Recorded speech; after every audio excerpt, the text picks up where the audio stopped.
So the developer apparently watched my video and decided to say, fuck you, I'm changing all the orders of the release so you can't predict what's coming up next. So it prompts me to create this video to actually respond to this. But anyway, jokes aside, yes, there is certain characters that will be coming up early and there's characters that will be delaying. Apparently we're scratching out Dorogan, we're scratching out Sedza, we're scratching out Bards, and apparently Orin as well. So we're bringing in Lightning, Beatrix, Quistis, and an unknown intersecting will, which I'll be discussing about that later. But anyway, going into all this, I'm gonna have to rechange, or should I say change my list a little bit. But characters like Ace, Yuffie, Yuri are all still going to be in this list. So anyway, starting off with the new set of lineup here. Since Bard is no longer here, we're gonna put Ace at the last of this lineup, followed by Yuffie and then Yuri. Yeah, it pains me to put Yuffie on the second last, but like I said, hey, it's all about non-bias here, okay? Anyway, if you want to know more about the description of all these characters, I already discussed about them in my previous video, which I'll put the link down in the description below, so go watch it if you haven't. So after Yuri, it's gonna be Braska here. So again, I already discussed about Braska in my previous video. So yeah, the funny thing about the video is that the 4 characters on top are the new characters that I wasn't expecting. So yeah, they are all the top 4 here, starting off with...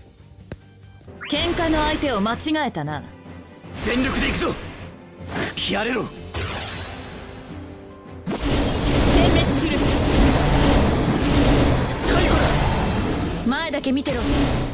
So Lightning is one of the few characters that I think that really got a really decent rework as a DPS character. He basically get the Squall treatment where his EX has been, her EX can be refreshed every single turn with her BT being active. So right now she can deal a ton of damage, single target of course, and break delay the enemy easily. So Lightning in that perspective, she doesn't provide anything too fancy. She's a damage dealer, she still has very high speed, she doesn't provide the highest damage per turn, but it's still really awesome right now with the single target improvement she has. And of course she's still a favorite, so I gotta put her up there somewhere. I personally find her a little bit more fun and useful than Braska being the damage dealer that she is, and Braska being a little bit hybrid, that's why I put her up here. She also is actually really good to be used as an FR main. Right now she enchants the entire party with Thunder Elemental when you use her FR, so that itself actually helps you fulfill the condition of her own FR. And of course, being one of the unit in the starting banner, she obviously going to have some benefits in her BT effect, which giving herself 80% self HP damage cap up like Squall, and then giving 30% to the entire party. Not to also mention that she'll be providing another 30% HP damage cap up to the entire party if you use her FR as main. So yeah, I personally think Lightning actually has very decent damage. You can see that her EX actually deals 12 HP dumps, which is more or almost similar to what Tifa can provide. So in a very good situation where she actually does really good single target damage.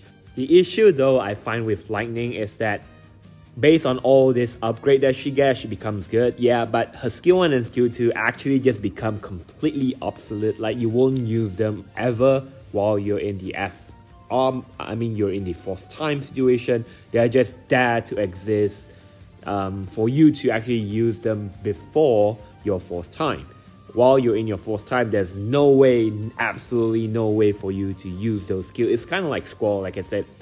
When they give them this kind of upgrade, they're just basically shitting on their original skill. Their basic skill means nothing. You can unequip them and you won't see any difference. But yeah, so Lightning basically get the same treatment in that. And of course, she's tied to Thunder Elemental, so in a situation, again, when Elemental is being absorbed or blocked out, then yeah, Lightning may have a little bit trouble in there.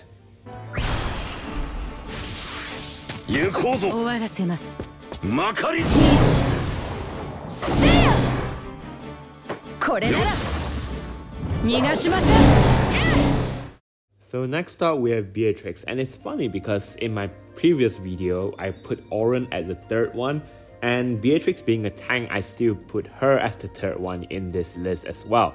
So Beatrix FR can be used as a main and as an echo, and of course it's actually really good in both situations. I'll be explaining why. So her FR main essentially will be a 45% on party turn, 55% on her own turn, 5% off party turn, and 15% every time she counter. So it's not really, it's kind of obvious that she's gonna be in a very often playstyle, that's as every counter or every tank unit will be. And the good thing about this is, why is she good as a main, is because she actually provides 20% HP damage cap up in her FR as a main. Not the biggest number, but nonetheless it's still better than not having it at all.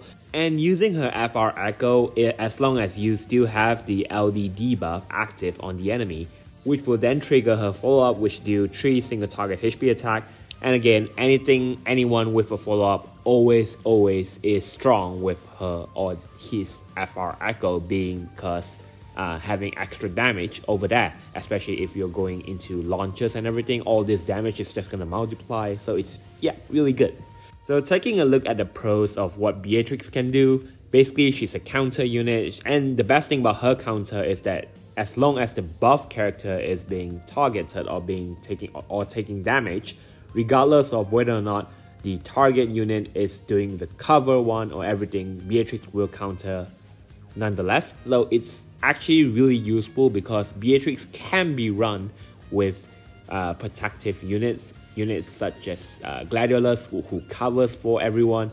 When they get hit, they'll still be able to trigger Beatrix counter. So that part is really good and really interesting. The only thing that she doesn't go well with is units such as Galoof, where they can evade the attack, which results in them not being attacked, so Beatrix won't trigger her counter that way.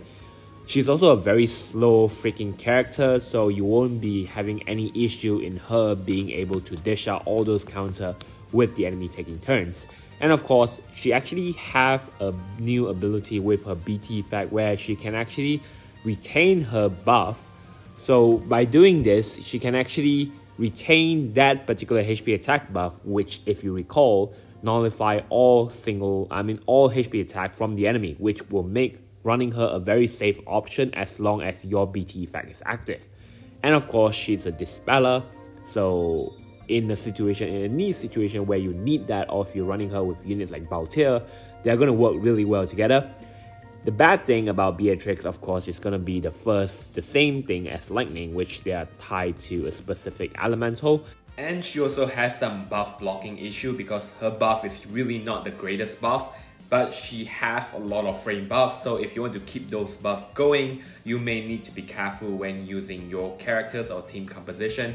But outside of those, I just find Beatrix to be a unit with really few cons that I can talk about. But yeah. 本気出しちゃおうかな。はあ。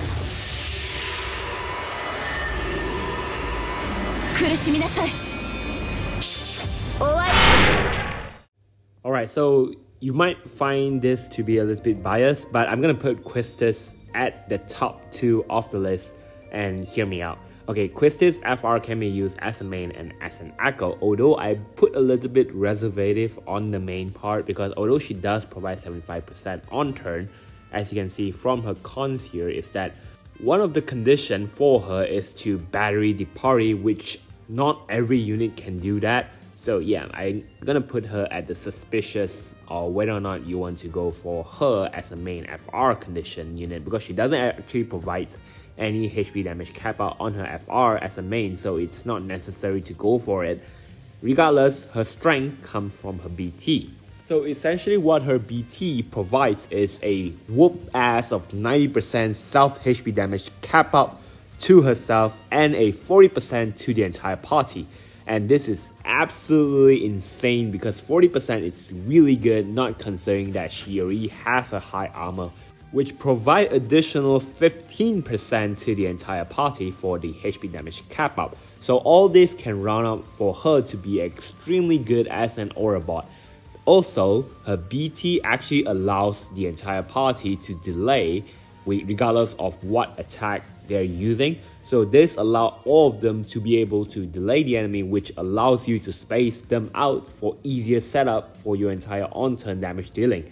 Of course, when you're running Quistis in a team, there's no reason for you to ever bring any off-turn unit, because Quistis is just gonna delay everyone to hell and you will not be seeing their turn any longer. And with her BT effect active, basically all your characters can delay now, and it's just really strong as a character in my opinion.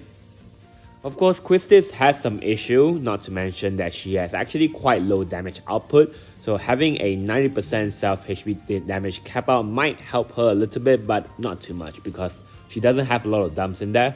And of course, she's not great if the boss can warp their turn in, since Quistis' BT effect relying on your party taking turns, and every time the boss takes their turn, it will reset the stack back to 1, which will require you to build your stacks back up so that you can have the maximum amount of HP damage cap up. But yeah, outside of those, I still find Quistis to be extremely good, because there is a lot of cases where the boss can be really fast, or if you have issue getting into the mechanics when the boss takes turns, you can just use Quistis and just let the boss be delayed until you are ready to kill it.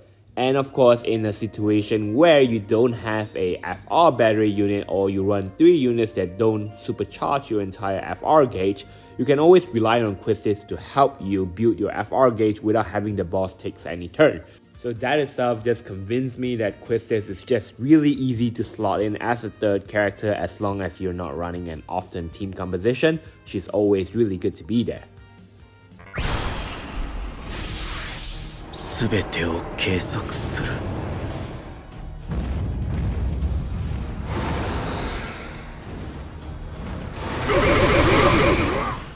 And at last we come to the last part of the character, and I'm pretty sure you already know Astos is gonna be here. I mean, there's not really much I can say about Astos. He's just he deal really huge amount of damage with the overflow, because if you want to know, is that his skill doesn't consume his bravery, instead it consumes the amount that he has on his overhead. And the overhead doesn't goes off every time he consumes it as an HP attack. Instead, it only reduces if he's being attacked, if it's being poisoned, if it's being sapped off on his bravery, or if it's being broken. So as long as if the enemy doesn't get any turn, or if they don't have any shenanigan where they'll apply poison or sap to your party during a certain HP threshold, basically Astos will never have any issue with his overflow being reduced. And the only thing that actually consumes his own bravery instead of relying on his overflow is actually his FR. So in his BT phase, it's going to be a little bit unique, where you want to use his FR first and then focus on his other skill to build up the most damage. But anyway, Astos is just a unit that deals a lot of damage, a ton of damage. His overflow actually relies a lot on HP damage up, and max bravery, essentially cores like Sarge for example, will be really good for him. But ultimately, for me, he's just very boring to use. I came across a lot of JP videos, and every time I see Astos in there, I just skip, because I know that he's gonna make the stage absolutely brutalize the stage, actually making it so much easier. But if you're into that kind of game style, then just go ahead and pull for him. I personally just don't find him as a very fun unit to use. He's just someone that deals a lot of damage and kind of trivializes the stage, to be honest. So yeah. And of course, before we go into the final part of the video, there's also a questionable intersecting will, which we still do not know which character will be featured. So the guess currently that we have is either Anacro and Noel, or Aranea and Sephiroth, or in my opinion, it might be possible that Cloud get an early intersecting will, because Lightning actually got pushed forward, like, right? So they might have a plan to reset the start dash banner with all characters featured with their own FR and BT. I'm not too sure though. But anyway, Cloud might get his early rework, and if his here is going to be great, I'm going to be putting Cloud in the second of all this list. And if it's Aranea and Sephiroth, then I'm going to put Aranea on the second of all this list, and I'm just going to put Sephiroth on the very last part. I just don't find Sephiroth being really good at this moment. His BT effect is decent, but just don't provide as much as he was before, since units like Dorgan, when they have their BT, is gonna become obsolete for Sephiroth anyway, and Iris is just, you know, broken. But if it's Anacro and Noel, then it's gonna be a little bit unique because I personally find them to be really good. I'm putting Anacro at the second of this list and then Noel at the third. Noel being so broken on his FR, which I'll be expanding on if we do get him. But anyway, based on the one that we have right now, this is just the list that I'm gonna be ranking them at. And as for pulling them, as usual, Yuffie and Ace is gonna be on my list. And of course Quistis, because Quistis is Final Fantasy VIII, I'm definitely gonna pull her, skipping everyone else. A little bit on the bench between Beatrix and Lightning. I do want one of them, any one of them will be fine. But then again, we have to take a look at who's the intersecting will that we'll be getting. If we're getting Cloud or Aranea or Anacro and Noel, or all these characters are units that I really want to pull. So if we're getting those characters, then I'm just gonna skip the rest of them. Yeah. So anyway, I do hope that with the current changes we're experiencing global, it gave me a lesson where I should just wait for the stream to happen before I put out my ranking videos. And I hope Bards do get a rework with all this commotion going on. And I heard some feedback from you guys that I should also talk about the sparkle that will be featured in the upcoming update. And I will touch into that, but just give me some time because today I'm be uploading this video, so probably tomorrow or maybe after Yuffie's event. Yeah, so yeah, again, thank you guys again for watching, and I'll see you guys in tomorrow. Cheers.